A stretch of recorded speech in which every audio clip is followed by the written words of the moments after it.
একটা legal issue থাকতে পারে যে যারা বিলেতে আমি যদি ইংল্যান্ডে লিগাল প্র্যাকটিস করেছি অ্যাসাইলাম নিয়ে থাকেন তাদেরকে যে ইনিশিয়াল ডকুমেন্টটা দেওয়া হয় সেখানে লেখা থাকে যে কান্ট্রি অফ অরিজিন ছাড়া অন্য যে কোনো দেশে সে যেতে পারবে। এর মানে হচ্ছে যে লিগালি তার একটা বার আছে যদি সে ব্রিটিশ সিটিজেন না হয়ে থাকে। এখন সেক্ষেত্রে ওই রিয়েলিটি তার ক্ষেত্রে এক্সিস্ট করে কি না সেটা আমাদের জানা নাই। যদি থেকে থাকে তাহলে হয়তো ইমিডিয়েটলি ওনার বাংলাদেশে আসার ক্ষেত্রে লিমিটেশন আছে। দেশ একটা ক্রান্তিকালেই যাচ্ছে, এই সময়টায় বেগম খালেদা জিয়ার উপস্থিতি, তারেক রহমানের উপস্থিতিটাকেও অনেকে গুরুত্বপূর্ণ মনে করছেন। আবার অনেকেই, আজকে বিবিসির একটা রিপোর্ট দেখছিলাম, সেখানে -4-এর একটা কথা বলা হচ্ছে যে 1/11-এর সময় যে -2 নিয়ে আলোচনা হচ্ছিল সেইটার এক্সটেনশন হিসেবে -4। এরকমের আলোচনাটা এখনকার বাস্তবতায়, ভূ রাজনৈতিক বাস্তবতায় আসলে কতটা যৌক্তিক বলে মনে করছেন? তারেক রহমান স্ট্যাটাসে যেটা লিখেছেন তার কনসার্ন, এটা একান্তই আসলে সে এক্সপ্লেইন করতে পারবে। বাকিরা হচ্ছে আমরা ধারণাপ্রসূত অনেক কথা বলতে পারবো। এবং এই বাস্তবতায় হচ্ছে যে প্রত্যাশা এবং নিরাপত্তার যে বাস্তবতা আছে তার দুটো জিনিসকেই যথেষ্ট বাস্তবভিত্তিকভাবে দেখা দরকার আর কি। বিএনপির যে দলীয় নেতৃত্বের যে কাঠামো, এই কাঠামোর সুবিধা যেমন আছে এটার চ্যালেঞ্জও আছে। সুবিধার জায়গা হচ্ছে দলটাকে ভাঙার চেষ্টা করা হয়েছে। দলের অনেক নেতাদেরকে 1/11-এর সময় থেকে সংস্কারপন্থী, এই লোভ সেই লোভ, গত 16 বছরের আওয়ামী লীগের সাথে মিলেমিশে আন্দোলন সাবোটাজ করা সবই তারা করেছে। কিন্তু জিয়া পরিবারের আনকম্প্রোমাইজিং রিয়েলিটির কারণে যেটা হয়েছে, দলের সেন্ট্রাল লিডারশিপ মানে ছিন্ন বিচ্ছিন্ন হয়ে যায় নাই, পুরো জিয়া পরিবারের সাথে তৃণমূল লেগেছিল। এটা যেভাবে তার স্ট্রেংথের জায়গা, এটাই আবার তার জন্য সবচেয়ে বড় চ্যালেঞ্জের জায়গা, যে তার লিডারশিপের কোনো বিকল্প জায়গা নাই। সেজন্য যেটা হচ্ছে যে তারেক রহমানের এই লিডারশিপের কোনো বিকল্প না থাকাটা দলের জন্য যথেষ্ট ঝুঁকিপূর্ণ জায়গা। এবং সেটাকে এই সিকিউরিটির জায়গা থেকে না দেখে অ্যাভয়েড করাটা আসলে খুব বুদ্ধিমানের কাজ হবে না। তো সেই জায়গা থেকে আপনি যদি কয়েকটা ঘটনা দেখেন, তারেক রহমান এবং জিয়া পরিবার গত 16-17 বছর কী ধরনের বাস্তবতার মধ্য দিয়ে গেছে।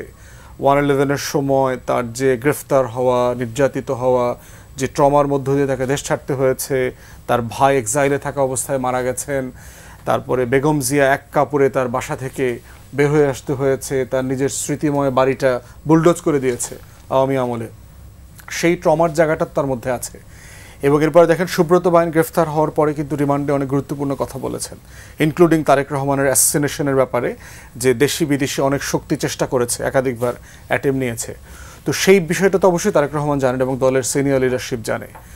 আবার এর অংশ হিসাবে দেখলাম যিনি ফিরবেন, ফেরার অংশ হিসাবে বুলেট প্রুফ গাড়ি, অস্ত্র, এগুলোর অনুমতি চাওয়া হয়েছে সরকারের কাছে।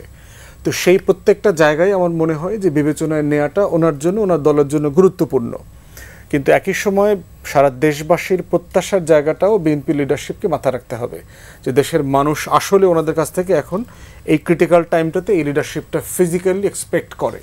তো এই প্রোজ অ্যান্ড কনস দুটো মিলেই হচ্ছে ওনাদের এই রিয়েলিটি ডিসিশনটা নিতে হবে। এর বাইরে ধারণা করছি একটা লিগাল ইস্যু থাকতে পারে, যে যারা বিলেতে আমি যদি ইংল্যান্ডে লিগাল প্র্যাকটিস করেছি অ্যাসাইলাম নিয়ে থাকেন তাদেরকে যে ইনিশিয়াল ডকুমেন্টটা দেওয়া হয় সেখানে লেখা থাকে যে কান্ট্রি অফ অরিজিন ছাড়া অন্য যে কোনো দেশে সে যেতে পারবে। এর মানে হচ্ছে যে লিগালি তার একটা বার আছে যদি সে ব্রিটিশ সিটিজেন না হয়ে থাকে। এখন সেক্ষেত্রে ওই রিয়েলিটি তার ক্ষেত্রে এক্সিস্ট করে কি না সেটা আমাদের জানা নাই। যদি থেকে থাকে তাহলে হয়তো ইমিডিয়েটলি ওনার বাংলাদেশে আসার ক্ষেত্রে লিমিটেশন আছে। বাট বাংলাদেশ সরকার আবার বলেছে যদি এরকম কোনো ইস্যু থাকে বাংলাদেশ সরকার তাকে ইমিডিয়েটলি ট্রাভেল ডকুমেন্ট ইস্যু করে দেবে। তো সেই জায়গাটা ওনাদের বিবেচনা করতে হবে যে স্মুথ ট্রানজিশনটা দলের ভিতরে তারা কিভাবে করবেন। বাট দলের প্রত্যাশা, এবং কদিন আগে মাত্র দেখলাম যিনি ফিরবেন, ফিরছেন, ওমরা করে দেশে আসবেন, এরকম একটা কথাবার্তা নিউজে এসছে।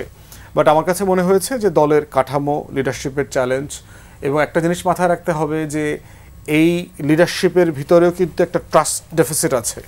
কারণ তারা আসলে জিয়া পরিবারের এবং বিএনপির আন্দোলনকে কতটুকু সাহায্য করেছে, বিএনপির লিডারশিপের একটা বিশাল অংশের ব্যাপারে বিএনপির তৃণমূলের ভিতরে এই সন্দেহ সংশয় আছে। এই ট্রাক, যেটা বালুর ট্রাক, তো বিএনপি নেতারা সরাইতে পারে নাই, এটা তো সত্য, ফ্যাক্ট।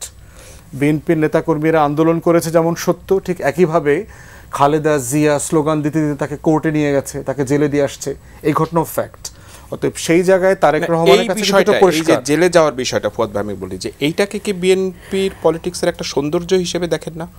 কারণ আইনের প্রতি শ্রদ্ধাশীল থেকে ম্যাডাম বেগম খালেদা জিয়া আদালতে গেলেন, সেখান থেকে উনি জেলে গেলেন এবং আদালতের প্রতি শ্রদ্ধাশীল, এইটাকে কি রাজনৈতিক পরাজয় হিসেবে দেখা যায় না? ওয়েল, গণ অভ্যুত্থান তো সেটা প্রমাণ করেছে যে আপনি যদি এখানে ইনসাফ আদায় করতে চান সেটা একটা লড়াইয়ের মধ্য দিয়ে করতে হবে।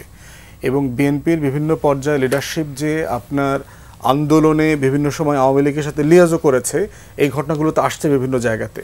এবং তারেক রহমান প্রিসাইজলি জানেন যে এই লিডারশিপের কে কতটুকু জিয়া পরিবার এবং বিএনপির আদর্শের প্রতি লয়াল এবং নীতিবান। অতএব সেই প্রত্যেকটা চ্যালেঞ্জকে সামনে রেখেই তারেক রহমান বলেছেন যে এটা আমার একক সিদ্ধান্ত না, একটা সম্মিলিত জায়গা আছে, আশঙ্কার কথা বলেছেন এবং মানে বাস্তবেতে একটা সম্মিলিত জায়গা আছে। একটা পার্টি লিডার তো হুট করি এখানে ওখানে দৌড় দিতে পারবে না, যেতে পারে না। তার স্ট্যান্ডিং কমিটি আছে, তার ফ্যামিলি আছে, তার অ্যাডভাইজার্স আছে এবং তার সিকিউরিটি কনসার্ন আছে। এবং এই সবগুলোকে কালেকটিভলি অ্যাড্রেস করে গত 16-17 বছরের অভিজ্ঞতা মাথায় রেখে তাকে সিদ্ধান্ত নিতে হচ্ছে যে আসলে কোন টাইমটা তার জন্য সুইটেবল বিএনপির লং টার্ম লিডারশিপ ধরে রাখার জন্য।